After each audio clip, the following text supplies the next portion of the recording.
Halo, selamat pagi semuanya. Perkenalkan saya Nasrul Umam. Di sini saya akan mempresentasikan jurnal terkait metabolisme asam amino pada retinopati. Oke, berikut jurnalnya ya.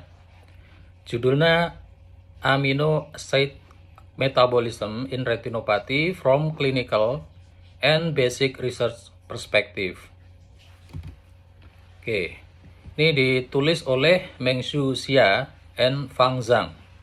Tahun terbit 2022, jurnal penerbit Metabolites. Tujuan penelitian ini membahas karakterisasi asam amino pada degenerasi makula terkait usia atau AMD, terus retinopati diabetik, dan retinopati prematuritas. Nah, ini melalui metabolomik dari perspektif penelitian klinis dan dasar. Adapun latar belakang dari penelitian ini adalah bahwa retinopati yang mencakup penyakit seperti degenerasi makula terkait usia, terus retinopati diabetik, dan retinopati prematuritas ini merupakan masalah kesehatan global ya, yang serius dan menjadi penyebab utama kebutaan di seluruh dunia. Dari berbagai kelompok usia, mulai dari bayi, usia kerja hingga usia lansia. Oke. Data ini didukung dari Organisasi Kesehatan Dunia atau WHO pada tahun 2020. Jumlah orang buta itu diperkirakan terdapat 43,3 juta orang yang menderita kebutaan. Kemudian jumlah gangguan penglihatan ini diperkirakan 295 juta orang itu mengalami gangguan penglihatan sedang dan parah. Kemudian ada prevalensi retinopati diabetik, yaitu diidentifikasi pada sepertiga dari total populasi penderita diabetes di seluruh dunia. Oke. Nah, secara klinis, retinopati baru terdeteksi pada tahap akhir karena kendala pada deteksi klinis dan biokimia, sehingga menunda diagnosis dan pengobatan yang diperlukan. Terapi okuler yang ada saat ini seperti fotokoagulasi laser, vitrektomi, dan lain-lain memiliki kekurangannya. Terutama keterbatasan ini menegaskan bahwa metode diagnosis dan intervensi yang ada itu tidak sepenuhnya efektif dalam membalikkan atau menghentikan kehilangan penglihatan. Sehingga perlu dilakukan penelitian untuk menemukan biomarker diagnostik yang lebih dini dan pendekatan terapi alternatif yang lebih baik, seperti itu. Retinopati sangat terkait dengan perubahan metabolisme.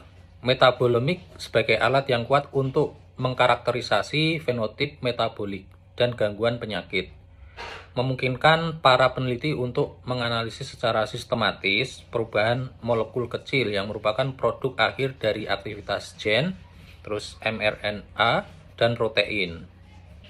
Nah, asam amino sangat penting karena tidak hanya menjadi fondasi protein, tapi terlibat dalam sintesis neurotransmitter. Juga berpartisipasi dalam metabolisme, energi, dan regulasi jalur metabolisme. Nah, penelitian ini didasarkan pada kebutuhan untuk melihat secara mendalam perubahan asam amino yang terdapat pada retinopati diabetik, degenerasi makula terkait usia, dan retinopati prematuritas. Seperti itu. Teori yang ada dalam penelitian ini, yang pertama asam amino. Asam amino adalah molekul yang sangat penting bagi manusia sebagai unit dasar penyusun protein. Ya, asam amino sangat penting bagi manusia karena berfungsi sebagai fondasi protein dalam tubuh, seperti itu. Nah, adapun peran biologisnya, asam amino berperan penting dalam sintesis jaringan, protein spesifik, hormon, enzim, dan neurotransmitter. Nah, metabolisme energi terlibat dalam metabolisme melalui proses gluconeogenesis. Kemudian regulasi terlibat dalam regulasi berbagai jalur metabolisme.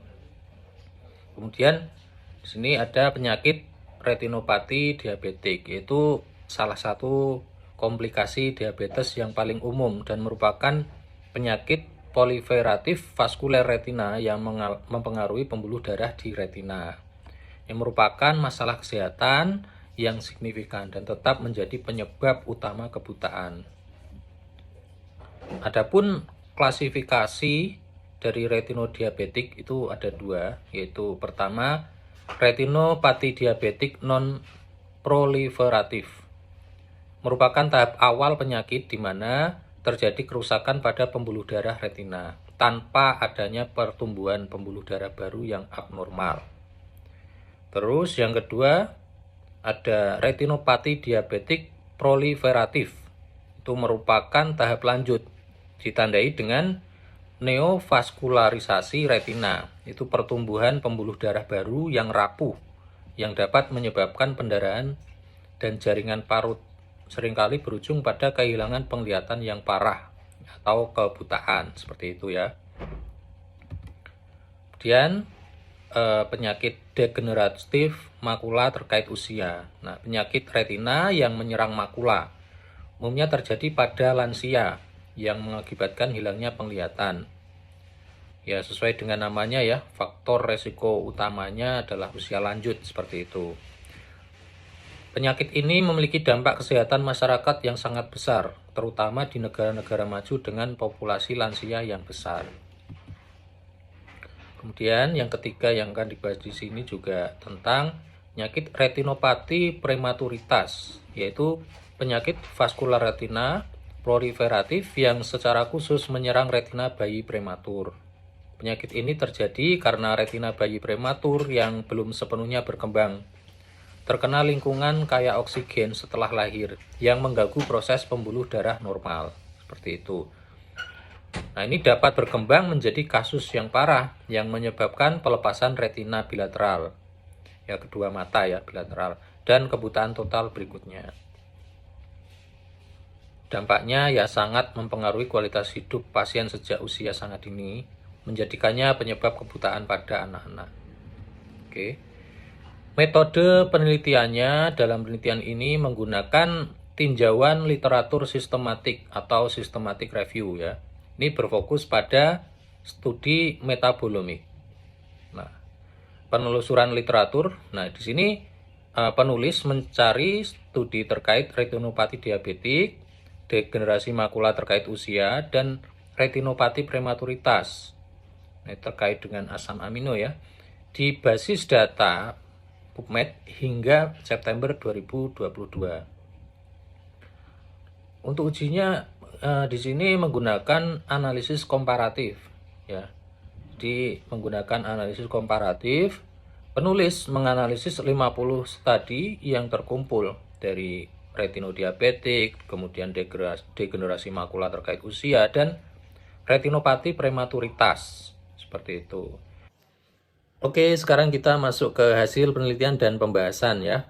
Jadi hasil penelitian ini didapatkan dari analisis komparatif 51 studi metabolomik yang sudah ada mengenai asam amino dan keterkaitannya dengan retinopati diabetik, kemudian degenerasi makula terkait usia, dan retinopati prematuritas. Yang pertama, kita lihat dulu metabolisme asam amino terhadap retinopati diabetik.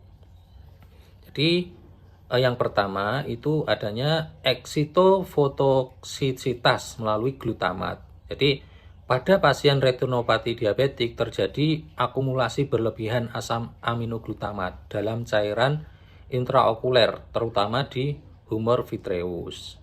Nah, dari akumulasi ini menyebabkan eksitotoksisitas yang menginduksi kematian sel saraf retina melalui aktivasi berlebihan reseptor NMDA. Ya, eksitotoksisitas ini itu adalah keracunan rangsang, seperti itu ya. Kemudian akumulasi dari glutamat tersebut disebabkan oleh disfungsi transporter glutamat pada sel muler retina dan penurunan aktivitas enzim yang membersihkan glutamat. Nah, seperti glutamin sintetase ya. Ini menunjukkan kegagalan sel pendukung dalam menjaga homeostatis, seperti itu. Nah, adapun yang kedua itu adalah gangguan jalur metabolik utama. Nah, jalur metabolisme alanin, kemudian aspartat dan glutamat adalah jalur yang paling sering dan kuat yang sering dilaporkan terganggu pada retinopati diabetik. Nah, ini baik dalam sampel darah perifer maupun cairan intraokuler. Nah, perubahan alanin ini dilaporkan meningkat dalam berbagai sampel pasien retinopati diabetik. Ini menunjukkan gangguan metabolisme energi yang lebih luas. Nah, ada asam amino lain, perubahan pada metabolisme arginin dan prolin juga ditemukan dalam humor intraokuler pada pasien retinopati diabetik. Kemudian ketiga, inflamasi dan toksisitas sistematis. Nah, peningkatan homocysteine, jadi perubahan metabolisme asam amino khususnya yang terkait dengan metionin menyebabkan peningkatan kadar homocysteine. Nah, karena homocysteine yang tinggi ini memicu respon inflamasi pada retina pasien retinopati diabetik tersebut. Itu yang memperburuk kerusakan retina, seperti itu. Nah, kadar metionin dilaporkan menurun dalam sampel darah pasien retinopati diabetik. Ini menunjukkan adanya masalah metabolisme atau penggunaan yang berlebihan, seperti itu. Yang kedua, membahas tentang metabolisme asam amino terhadap degenerasi makula terkait usia. Nah, secara singkat, pengaruh asam amino pada degenerasi makula terkait usia ini tercermin dari perubahan signifikan pada jalur glutamat atau alanin dan defisiensi histidin. Seperti itu. Yang pertama, kita lihat dulu gangguan jalur metabolik utama. Jalur yang sering terganggu. Studi metabolomik pada pasien ini terutama pada sampel darah perifer. Secara konsisten melaporkan gangguan pada jalur metabolisme alanin, aspartat, dan glutamat menunjukkan bahwa disregulasi asam amino ini merupakan fitur metabolisme yang menonjol pada degenerasi makula terkait usia. Kemudian pengaruh asam amino. Kadar glutamin dan arginin dilaporkan cenderung meningkat dalam sampel darah perifer pasien degenerasi makula terkait usia. Peningkatan ini menunjukkan adanya perubahan dalam siklus nutrisi dan energi sel. Kadar histidin dilaporkan menurun dalam plasma pasien degenerasi makula terkait usia. Penurunan kadar asam amino tertentu dapat mengindikasikan kekurangan nutrisi atau masalah dalam sintesis atau penggunaan protein. Seperti itu. Yang ketiga dalam pembahasan ini adalah metabolisme asam amino terhadap retinopati prematuritas. Yang pertama, gangguan metabolisme yang luas dan konsisten. Ini ditunjukkan glutamin dan alanin adalah asam amino yang paling sering dilaporkan. Menunjukkan bahwa gangguan pada metabolisme serta jalur alanin, aspartat, dan glutamat merupakan fitur sentral pada retinopati prematuritas. Kemudian yang kedua, potensi inflamasi dan toksisitas. Pemicu inflamasi. Nah, ini seperti halnya retinopati diabetes dan terkait usia tadi ya, degenerasi makula terkait usia. Jadi perubahan metabolik terkait asam amino seperti peningkatan homocysteine dapat berkontribusi pada retinopati prematuritas dengan menginduksi respon inflamasi pada retina. Seperti itu. Kemudian, peran glutamat atau alanin. Meskipun tidak dijelaskan secara rinci seperti pada retinopati diabetik, perubahan pada glutamat dan alanin menunjukkan adanya stres metabolik dan kemungkinan ketidakseimbangan neurotransmitter yang dapat mempengaruhi perkembangan retina yang masih rentan pada bayi prematur. Seperti itu. Oke. Jadi kesimpulan dari penelitian ini adalah terdapat ya signifikansi kritis metabolisme asam amino dalam patofisiologi retinopati utama, yaitu retinopati diabetik, kemudian degenerasi makula terkait usia, dan retinopati prematuritas. Temuan yang pertama yaitu temuan metabolik kunci. Melalui analisis studi metabolimik yang ada, tinjauan ini mengidentifikasi gangguan metabolik yang konsisten. Asam amino sentral seperti glutamin dan alanin adalah metabolik yang paling sering dilaporkan mengalami perubahan di ketiga jenis retinopati. Yang jalur terlibat, jadi ada jalur metabolisme alanin, kemudian aspartat, kemudian glutamat, diidentifikasi sebagai jalur yang paling sering terganggu. Kemudian mekanisme kerusakan, jadi akumulasi glutamat di cairan intraokuler, terutama pada retinopati diabetik, menyebabkan eksitotoksisitas yang memicu kematian sel retina. Sementara peningkatan hormon homosistein memicu inflamasi retina melalui jalur NF-kB. Seperti itu. Implikasi klinisnya, jadi temuan-temuan ini memberikan arah yang menjanjikan untuk pengembangan klinis. Ya, seperti potensi biomarker, jadi asam amino tertentu, terutama glutamin dan arginin dapat berfungsi sebagai biomarker yang efektif untuk diagnosis dini retinopati. Oke. Nah, kemudian bisa diterapkan target terapi baru. Glutamin diidentifikasi sebagai target yang menjanjikan untuk pengobatan retinopati diabetik karena menargetkan dan menurunkan kadarnya dapat memperbaiki kondisi itu. Oke, gitu saja. Nah, ini daftar pustakanya dari penulisnya yang tadi ya, Meng Shui Xia sama Fang Zhang, tahun terbitnya 2022. Jurnal Metabolitis. Oke, begitu saja dari saya. Terima kasih untuk perhatiannya. Saya akhiri dulu. Selamat pagi dan selamat beraktivitas kembali.